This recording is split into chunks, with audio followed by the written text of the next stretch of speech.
Hello everyone, I'm Codex, and today I'm making a bot for Bill Making Stuff's bigbotbash. It started by rolling on the chunkbot generator and got an alien body, cyclopean head, knuckle dragger arms with big gun hands, wheels instead of legs, and a dirty flavor. I wasn't really sure how I was going to reconcile the big gun with knuckle draggers, or what an alien body would look like, so I started with the easiest part, the wheels. I went through some car models I have that aren't the scale I like to build, and found these wheels I like the looks of. Originally, I thought maybe four wheels, but then I had the image of it rocking backward like a Weeble each time it fired its big gun, so I had to go with just two.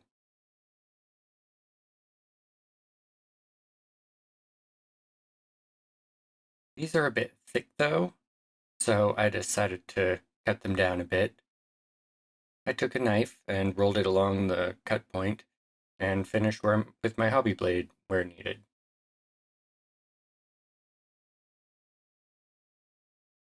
The wheels were attached together with a piece of plastic rod as an axle.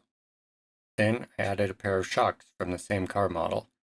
I drilled holes and added a paperclip pin for structure, as they were all small attachment points that would break easily otherwise.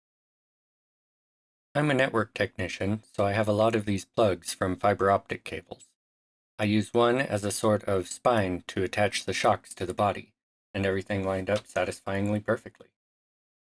I'm not sure what this panel is. It was on the same sprue as the wheels. It looked pretty alien to me though, so with a bit of plastic for a spacer, I attached it to the plug spine for a front body panel. Most of you watching this probably found it because it's part of the Big Bot Bash, so you probably know about the game Bangarang in the Gutterlands. The junk pots for it have a size of 40mm by 60mm. I'm still well within this, so I have room to add a head. I tried various sprue pieces for the head and the back, but nothing really caught my eye, so I broke out my small greebly buckets. I have various plastic, resin, and metal bits that I find interesting. I tried various things, putting some together for interesting shapes, putting them into place until I finally found something I liked.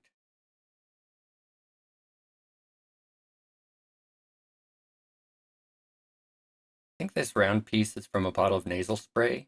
It adds to the alien tech feel, in my opinion, giving it a sort of halo. I also found a box on a sprue that would make a good backpack and ammo box.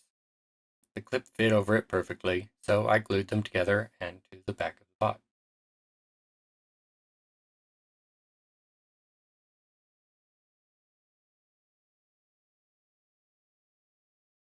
I used bottling glue to attach them initially, hoping that this clip was the right type of plastic, but then I added a few drops of super glue just to make sure that everything connected well with the rubbery cord plug. I knew I wanted an antenna, but then it occurred to me as I started to put it on that if I put one on now, I would probably knock it off later. This screw anchor almost fit under the halo, so I carved a bit off the plug so it would fit. So that gave my bot its one-eyed head.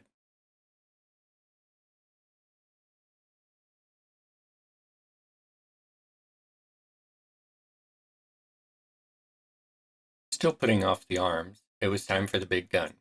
Anyone into cars will recognize these as a drive shaft and a couple of transmissions. The way they were sculpted, though, made me think big gun.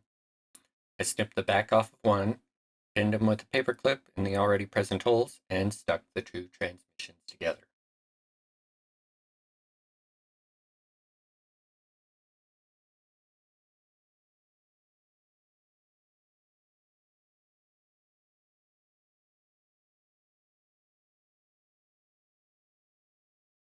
I couldn't put it off any longer. Time to figure out the arms. Being a bill making stuff inspired build, I decided to go with beads.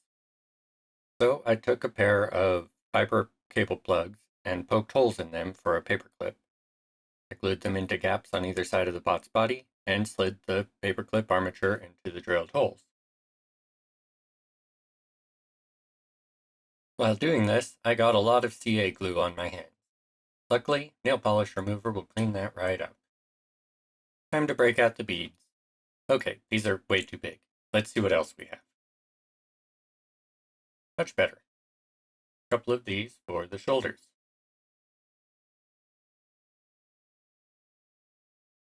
I finally figured out the knuckle dragger aspect. I bent its non-gun arm backward. When it fires its gun, it uses the offhand to brace itself. I added a couple more beads to bulk up the arm, and then used another of the fiber plugs wedged into some sort of clip with a hole poked into it on the end of the paper clip for a hand.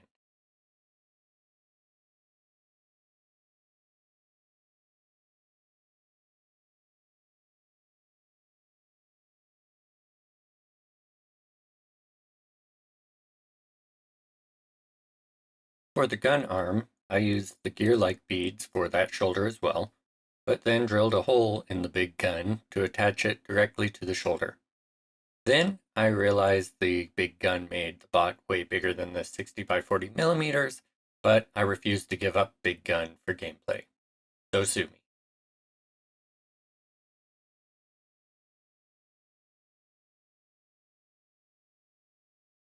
I felt the gun needed a bit more, so I searched the Greeblies for an adequate ammo box. Nothing here really caught my eye, so I searched my Big Bits box and found one of my old Hailfire droids from the original Star Wars miniature game. I've already cut into this one for the base of my ATR-T driver, so I just took a hobby saw to a section of the wheel.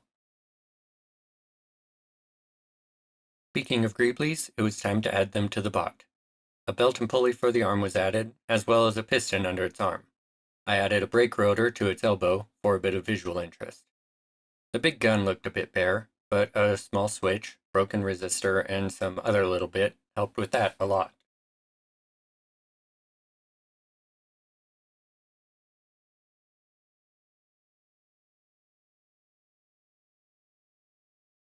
And finally, I deemed it safe to add the antenna. Now, Bangarang uses 40mm poker chips for bases. I couldn't find one around my house, but I had this Kids Meal Nerf disc that's about the same size. I primed the bot with a black undercoat and gray Zenithal, thinking the darker prime would help with the dirty effect. From there, I've been wanting to try painting with inks, so figured this would be a good time. The brass metallic was pretty nice, though it wouldn't stick to any surface I missed with my primer, or incredibly smooth surface such as the halo. The gray ink didn't show well against the already gray prime, and the purple wasn't too bad either. With the role of alien body and the shape of the chest piece I chose, I was thinking about the Iridians from Borderlands, the Zonai from Zelda, and the robots in Genshin Impact. So I went with the brass accent to give the ancient robot vibes. And then I went with the purple accent as a splash of color and as another nod to the Iridians. That said, I wanted a stone look for the body, as my alien vibe was leaning more toward those ancient robots.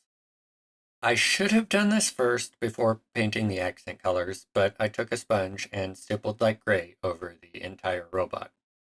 Then I went back over with some actual acrylic paint to touch up the metallic areas. At this point, I realized that I forgot to do any kind of basing, and especially with that Nerf logo on the disc, I definitely wanted to. So I brushed on some PVA glue and hit the base with some light gravel and then some fine sand. I started on weathering by taking some dark green to give a moss effect to enhance the stone look. And then when the glue on the base was dry, I hit it with some brown to give the desert look of the cutter lens. Then I stippled some of that brown onto the robot to make it dirty as per the flavor. Then I did the same with a light coating of khaki to give it more of a sand color. To add to the dirty effect, I gave it a good healthy coating of Agrax Earthshade. And the final step of the weathering was to hit the whole thing with some pigment powders. In this case, it is chalk that I have ground up. Then I added a sequin for its singular eye.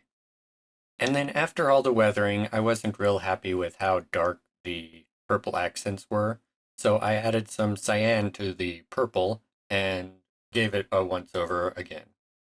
I also hit that eye that I had just added just to tie it all in. And there's my big gun bot. I'm really happy with how he turned out.